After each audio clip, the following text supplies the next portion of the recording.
The clatter of surgical tools rang out in Operating Room 3 at City General Hospital. Dr. Samuel Carter stood over his patient, his gloved hands as steady as they had been during his 23 years of heart and lung surgeries. "Blood pressure's falling," announced the anesthesiologist. Samuel kept his eyes fixed on the exposed heart. "Boost the dopamine drip. Let's raise that pressure." Every move was precise and deliberate, even though his thoughts swirled with worry. Dr. Julia Edwards, assisting at the other side of the table, noticed the slight tension in his shoulders.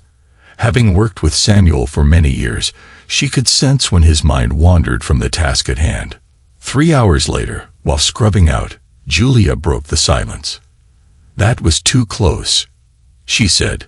"We managed to save the day." Samuel replied calmly as he washed his hands. "Your hands were as steady as ever, Julia, but I could tell your mind was somewhere else." Drying her hands at the stainless sink, Julia murmured, "Just need some coffee." Later in the doctor's lounge, Samuel stared into his cup of black coffee, his mind drifting back to last night's parent-teacher meeting. Just a day before, the hallways of Oakwood Academy buzzed with activity as parents moved between classrooms. Samuel had arrived straight from the hospital, straightening his tie as he entered. Isabella, his wife, should have been there, but she had skipped the meeting for another yoga class. In Mr. Daniel Foster's classroom, the air smelled of chalk dust and teenage nerves. Daniel's desk was cluttered with returned papers and half-finished coffee cups, while colorful posters of the periodic table and molecules brightened the walls. Extending a firm handshake, Daniel said, "Dr. Carter, Ava is one of our top students. She's clearly inherited her smarts from somewhere." "Thank you, Isabella, and I couldn't be prouder of her dedication." His tone shifted slightly when he mentioned Isabella's name. "I heard from your book club group that she's been tutoring Ava in chemistry." Samuel's well-honed intuition picked up on the inconsistency in Daniel's tone. "Book club?"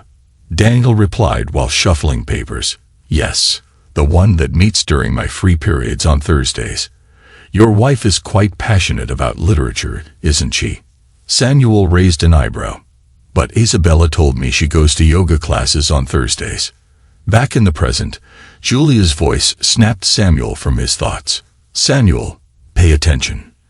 "Sorry," he muttered, setting his coffee aside. "I was just recalling something Daniel said at the meeting, about Ava's chemistry teacher." He leaned back, the crinkle of his scrubs echoing softly. "Did you know Isabella apparently attends a book club on her free time?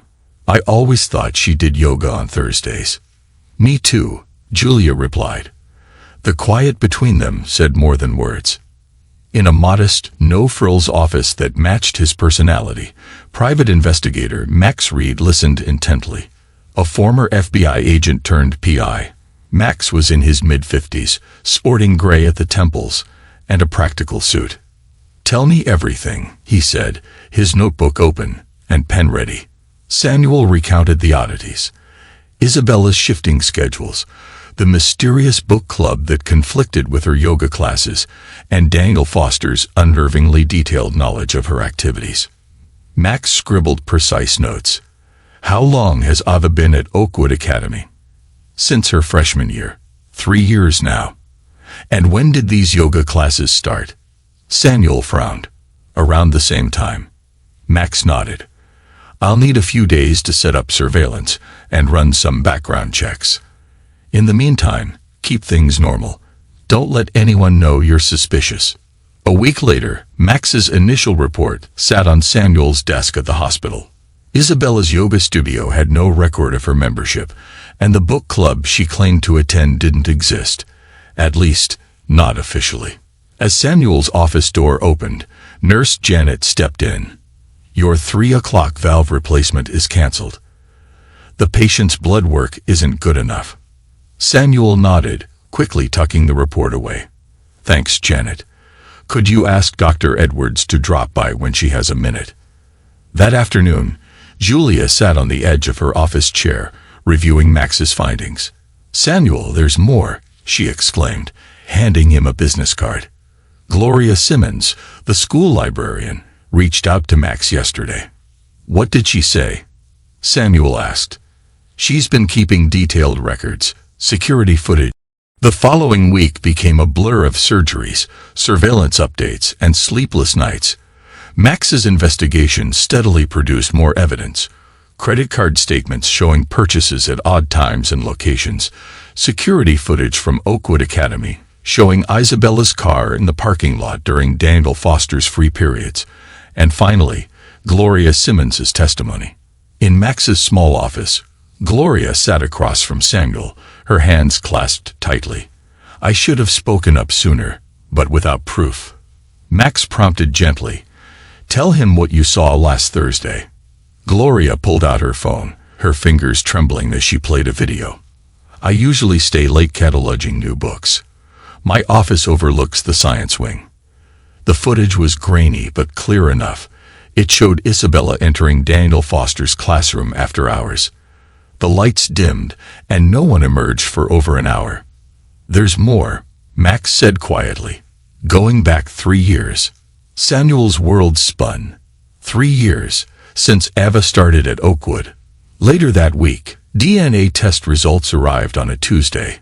Samuel stared at the percentages that shattered 18 years of marriage and his belief in fatherhood. His office at City General suddenly felt colder. On his drive home that evening, he barely noticed the familiar streets of his upscale neighborhood, the neatly trimmed lawns, or the cozy Tudor-style home he bought when Ava was born.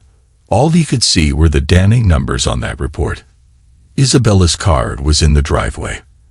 Ava's debate practice wouldn't finish for another hour, or so he thought. Inside, he found Isabella in the kitchen, chopping vegetables with practiced precision. You're home early. Tough day, she asked. You could say that, Samuel replied. We need to talk, Isabella. She paused, setting the knife down. What's wrong? Where were you last Thursday afternoon? Yoga class, you know that. Really? Because I have security footage of you entering Daniel Foster's classroom at 3:45 p.m. Samuel's face hardened. 18 years, Isabella. 18 years of lies. His voice rose. It isn't what you think. Don't, she interrupted sharply. Samuel's hand slammed on the counter, making the knife tremble. Don't you dare try to explain it away. I have everything. The fake yoga classes, the made-up book club, the money you've been funneling to them. You had me investigated. Her shock turned into anger. How dare you? How dare I? How dare you? 18 years of marriage, Isabella. 18 years, and Ava isn't even mine. The sound of a backpack dropping made them both turn. Ava stood in the doorway, still in her debate team uniform, her face pale with disbelief. Practice ended early, she whispered. Sweetheart. Isabella began, but Samuel interrupted. Get out. What? Isabella and Ava cried at once. Get out of my house, Isabella. Now. Ava stepped between them. You can't kick Mom out. This is her home too, Dad. Please. Isabella reached for Ava. No. Ava's voice rose. How dare you kick Mom out over a minor slip-up? Samuel's laugh was hollow. A minor slip-up? With your teacher? The man who, as it turns out, is your real father. A heavy silence fell. You're lying, Ava whispered. Samuel went to his office, retrieved the DNA results, and returned. He handed them to Ava with clinical precision. I'm a doctor, Ava. These numbers don't lie. Tears streamed down Ava's face as she read. This can't be true. Ask Mom. Isabella's silence was enough.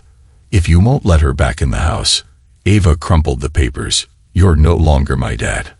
I never was. The words burned in his mouth. Pack your things. Both of you. I want you gone tonight. Samuel, please, Isabella pleaded. We can talk this over. He turned away, his tone detached. There's nothing to discuss. You can call my lawyer tomorrow. Fine, she snapped. Go live on the street. Get out. The sound of hurried footsteps, drawers being yanked open, and muffled sobs filled the house. Samuel stood in the kitchen amid half-chopped vegetables and the shattered pieces of his former life. Later that night, after they had left, Samuel sat alone in his dark home office. The house felt empty, echoing with memories. Family photos, vacation snapshots, graduation ceremonies, holiday portraits mocked him with reminders of 18 years built on deception. His phone buzzed. A message from Julia Reed, "Need company." He stared at it for a long moment before replying, "Not tonight. I have surgery at 7 a.m. tomorrow." Setting the phone aside, Samuel looked at the DNA results one last time before filing them away. Tomorrow he would call Evan Drake and begin divorce proceedings. Tomorrow he would start dismantling the life he thought he had. But tonight, in the silence of his office, Dr. Samuel Carter allowed himself to feel the crushing weight of betrayal. The hands that had saved countless lives now trembled as he poured himself a drink, and for the first time in decades he wept.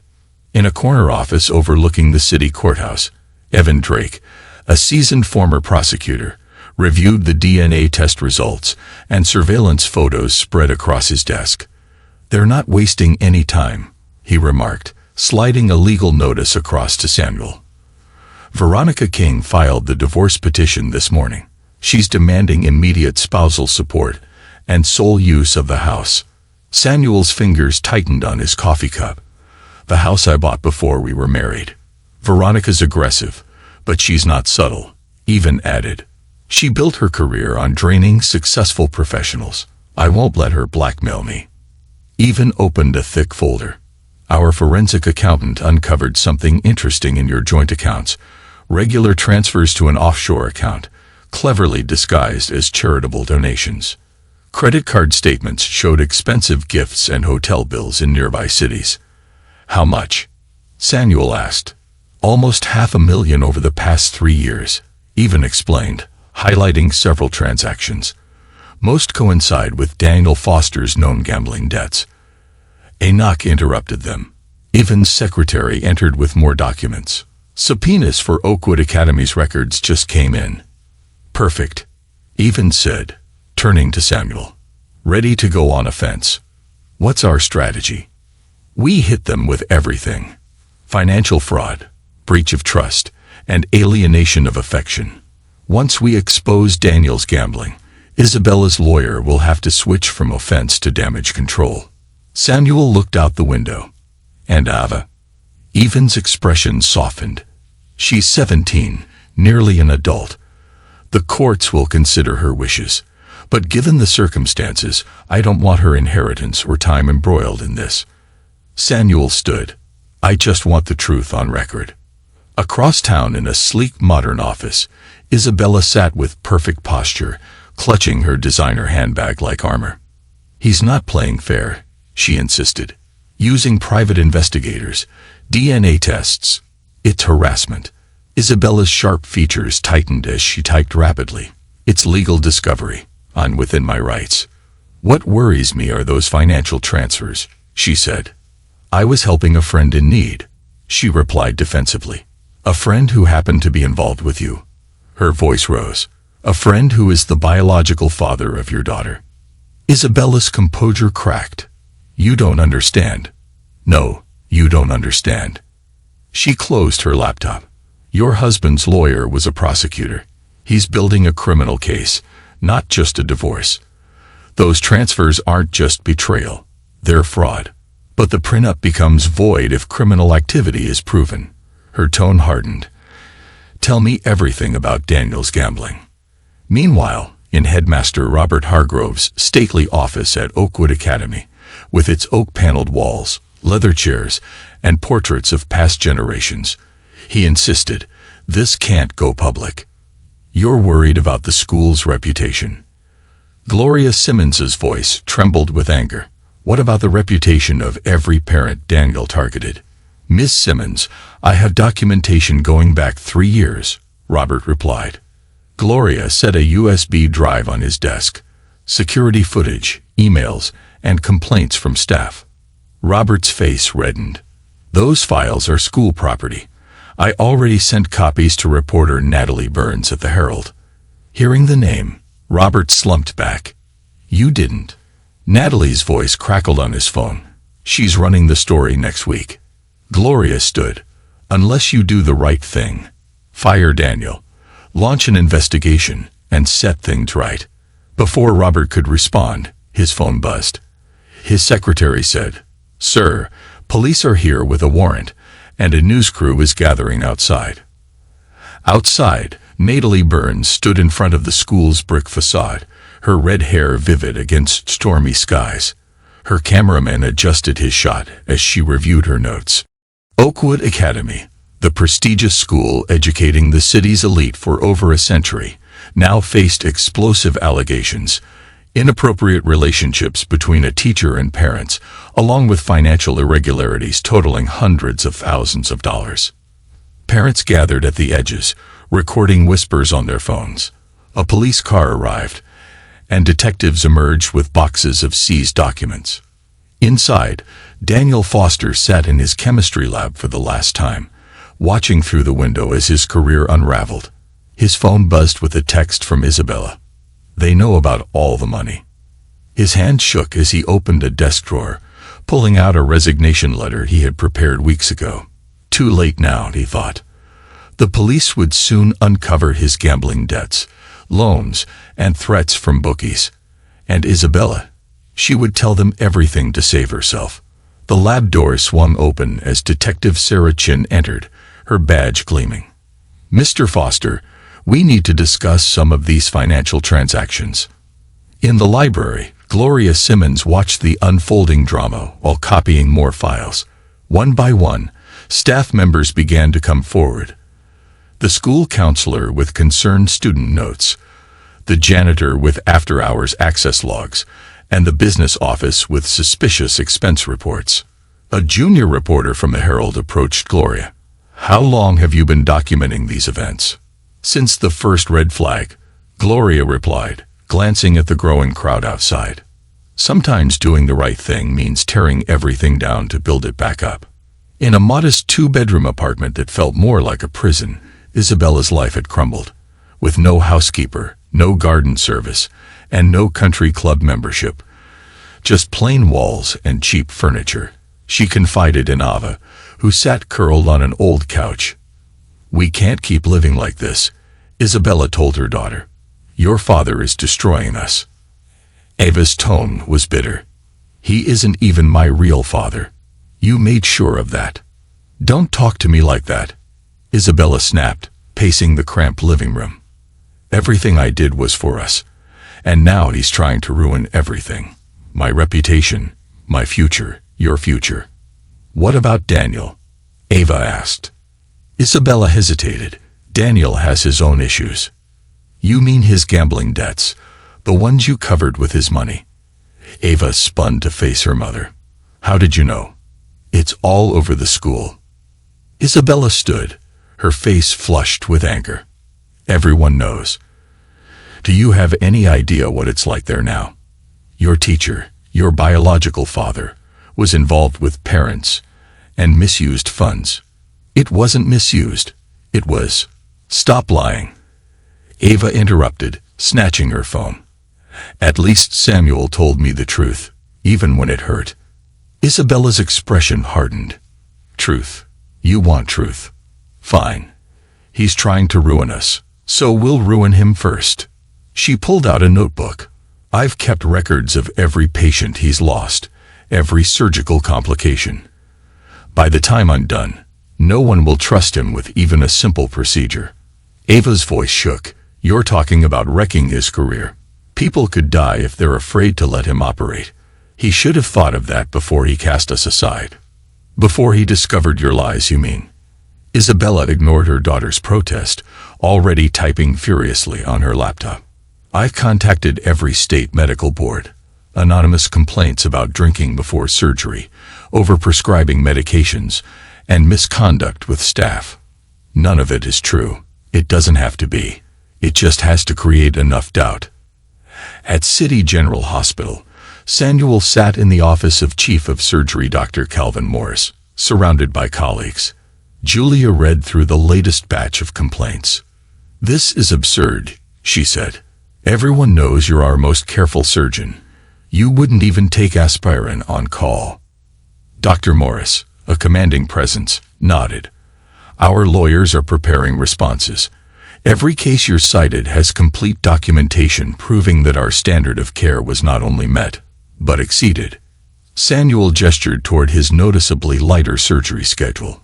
"Patients are now choosing other surgeons, even among our regulars." Julia set the complaint files aside. "But the staff stands behind you. Every nurse, tech, and resident is ready to sign statements in your favor." Attorney James O'Neill, City General's lead counsel, then entered with a thick stack of papers. "We have enough for a defamation suit, multiple counts, provable damages, and clear malicious intent." "Do it," Samuel said quietly. Dr. Morris warned.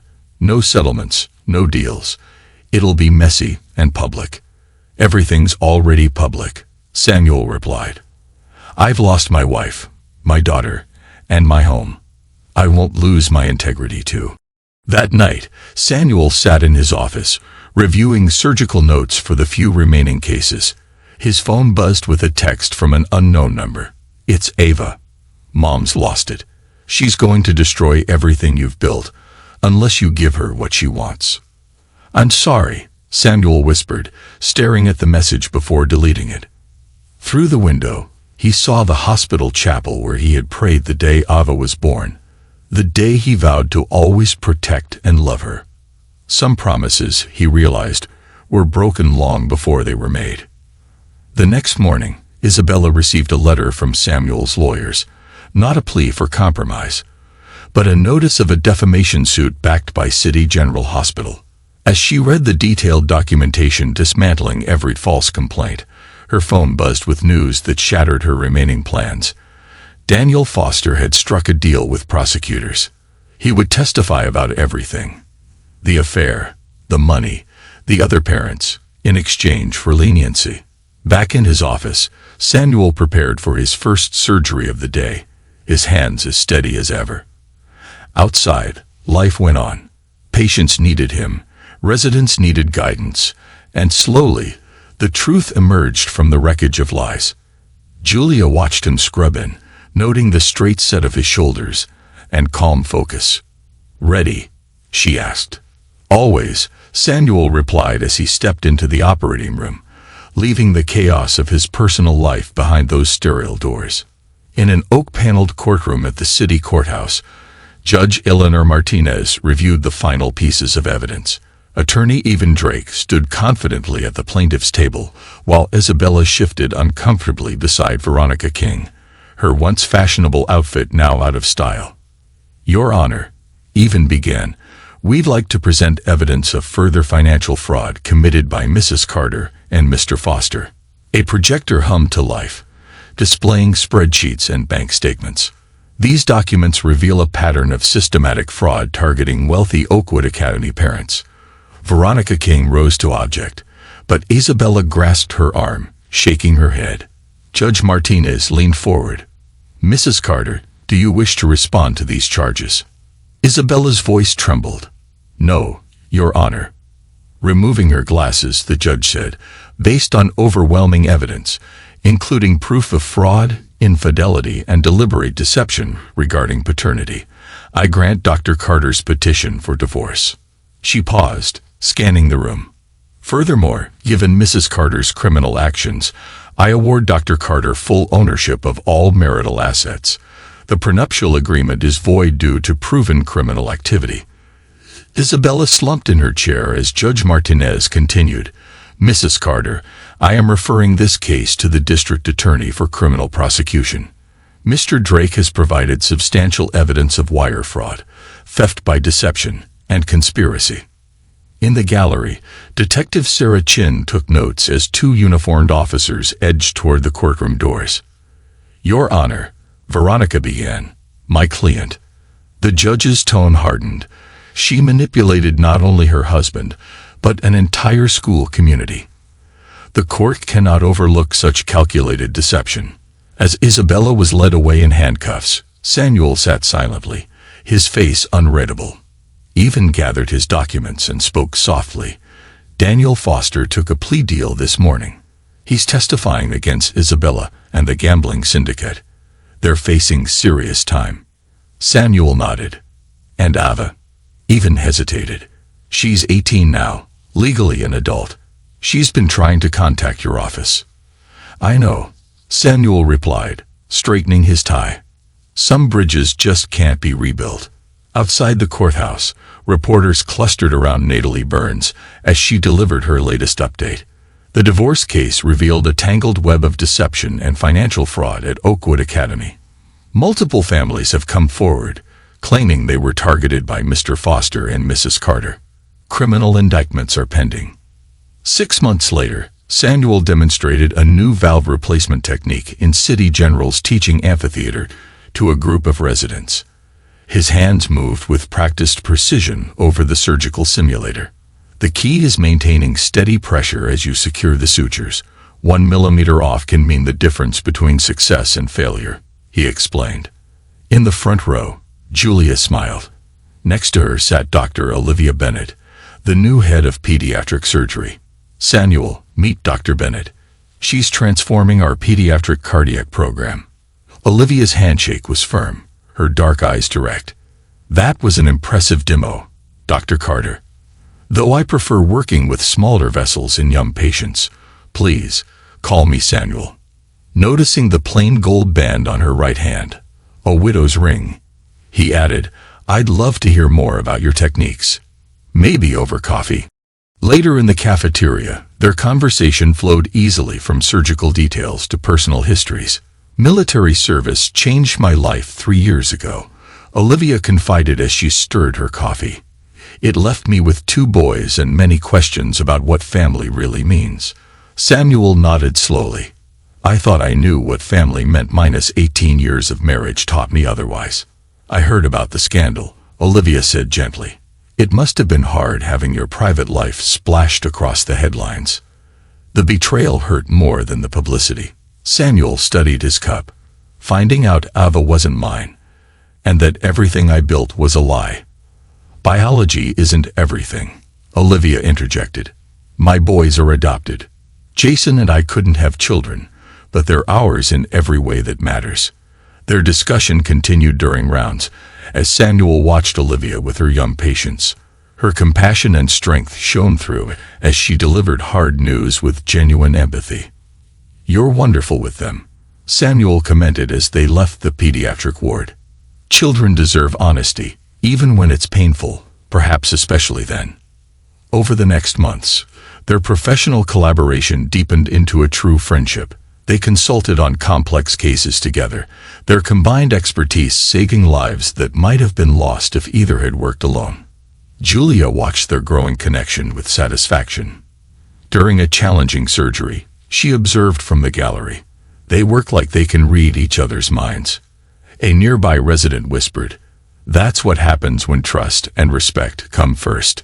3 years later, Samuel stood by the window of his new office at City General, now decorated with photos of him and Olivia at conferences, family graduations, and even their wedding day. A knock at the door interrupted his thoughts.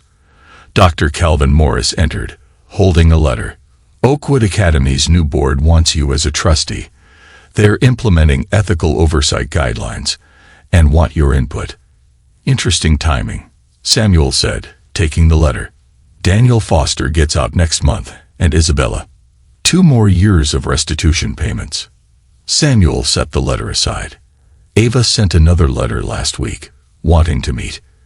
Dr. Morris raised an eyebrow. Some chapters are best left closed. Samuel's phone buzzed with a text from Olivia about their foundation's latest pediatric case. Others are just beginning. That evening, Samuel and Olivia sat together in their home office, reviewing applications for their children's medical foundation. Photos of Olivia's sons, now Samuel's stepsons, adorned the walls alongside their medical diplomas. Connor got accepted to medical school, Olivia said while sorting through papers. He wants to be a heart surgeon, like his stepdad. Samuel smiled. As long as he knows it's his choice, no expectations, unlike some people we know. Her tone softened. I got a letter from Oakwood Academy today. They need help preventing future scandals. Are you going to accept? Samuel considered the question. Maybe it's time.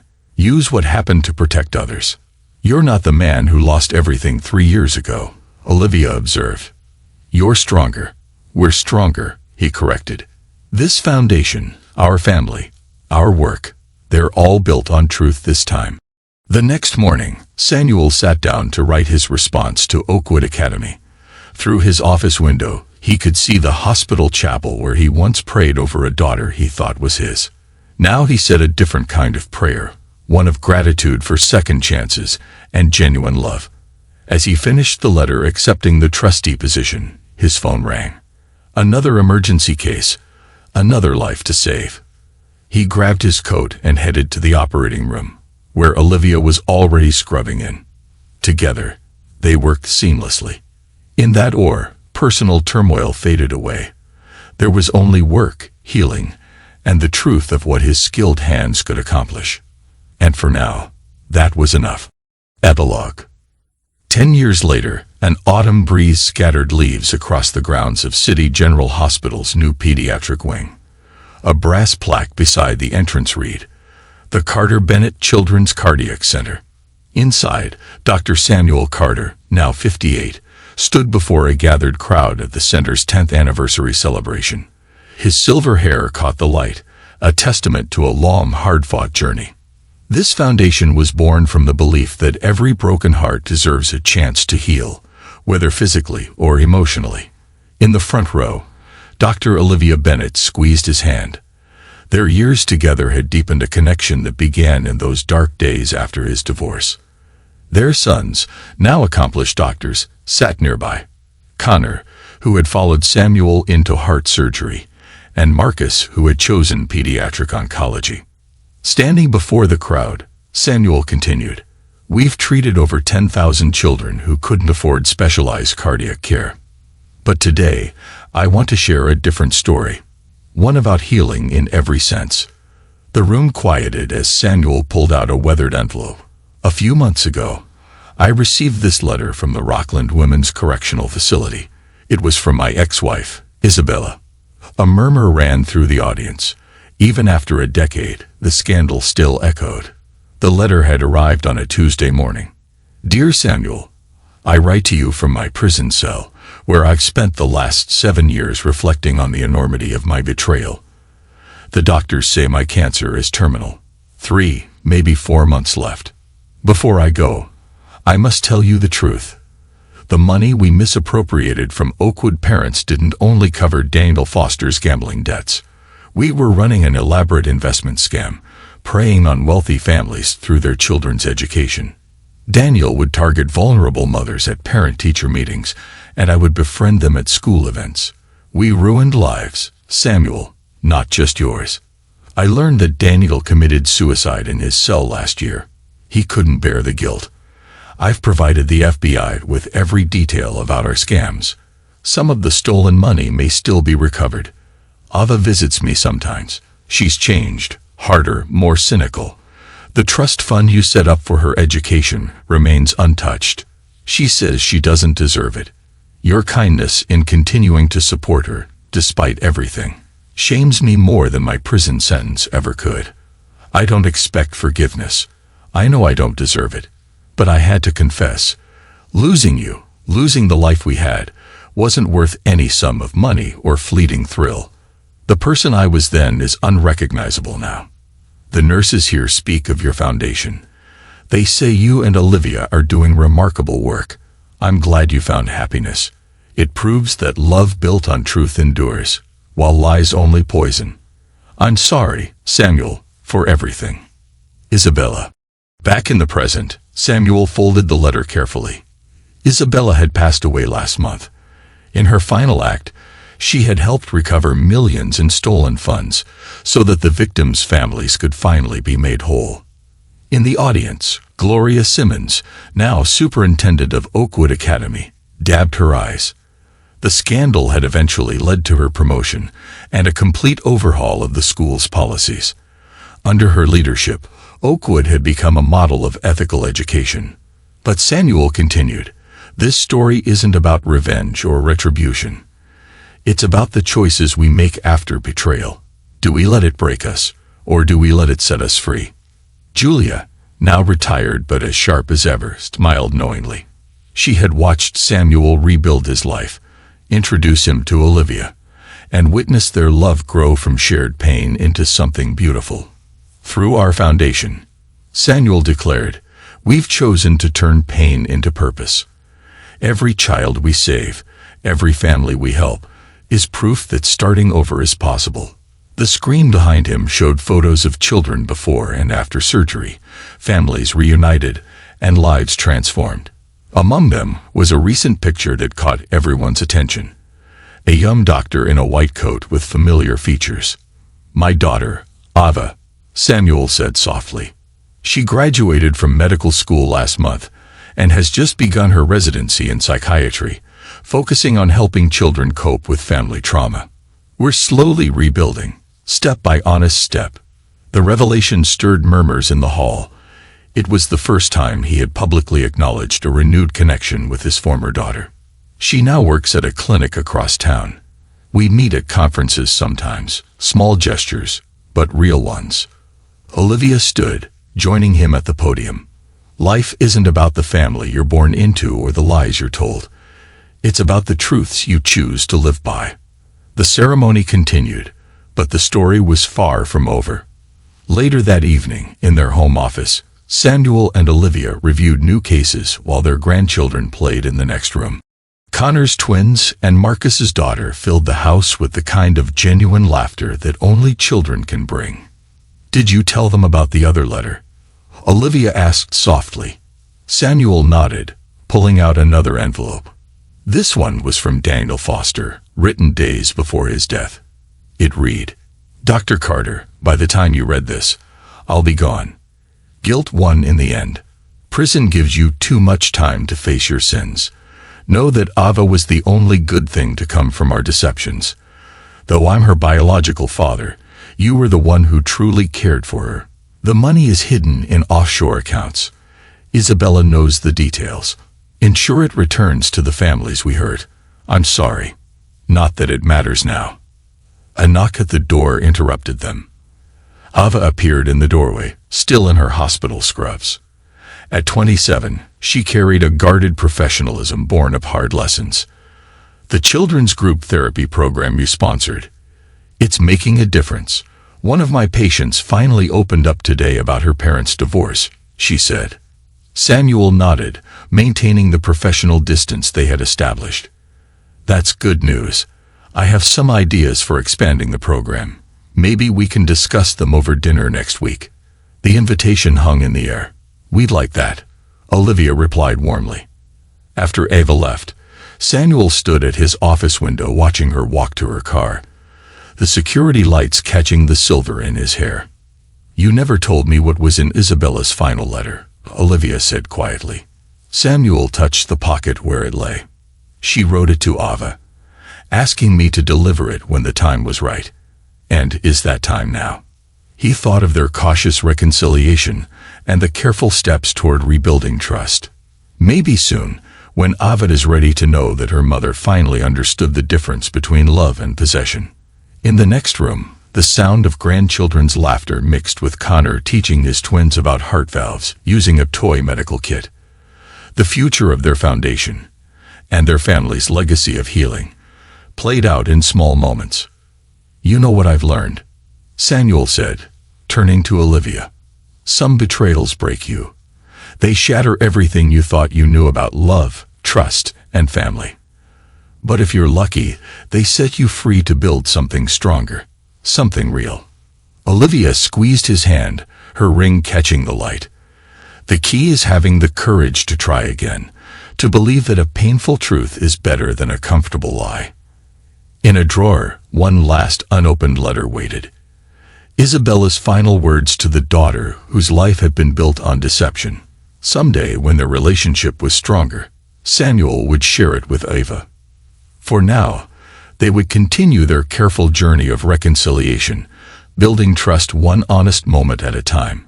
Because real family isn't about biology or obligation.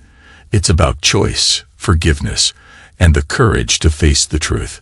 Outside, the autumn wind scattered leaves across the hospital grounds, a reminder that every ending is just the beginning in disguise. Inside the Carter Bennett home, Samuel and Olivia clung to one hard-earned truth. Sometimes, betrayal's greatest gift is the freedom to discover what loyalty truly means.